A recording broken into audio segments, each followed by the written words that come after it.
Prva misao koja mi padne na pamet posle te reči je u stvari kuća, dom. Prva asocijacija jeste detinjstvo, jeste šta znači biti patriota danas. To je jedna od prvih pesama koje sam ja naučio na srpskom jeziku. Domovina je ono mesto gde kuca srce malo jače.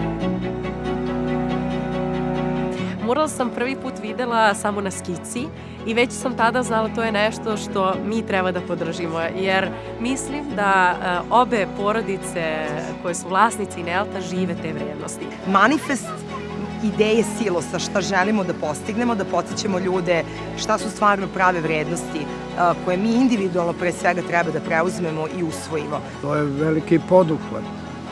To je i za mene neka vrsta legitimacije.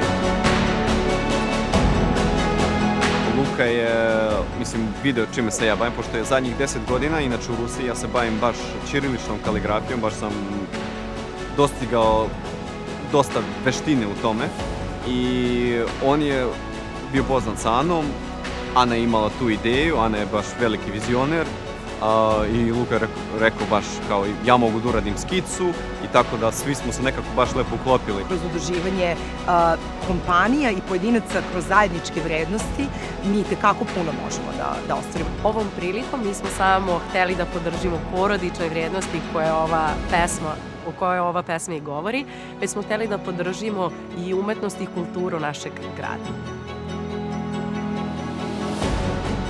Uplašio sam se. Prvo sam se uplašio za te mlade ljude koji treba da se veru tamo i da to, reagovao sam čisto pragmatično kao roditelj. Luka je upravljao cherry pickerom, ja nisam htio da ga diram, pošto da bi on bio maksimalno vešt u tome. I kad je na najvećoj visini, on se malo klima, što je onako dosta neprijatno, ali kad si u radu ti na neke stvari bukvalno zaboraviš, ti se skoncentriš, fokus ti je ovde su ti slova, reči i ti njih pišeš. Sve ostalo nije bitno.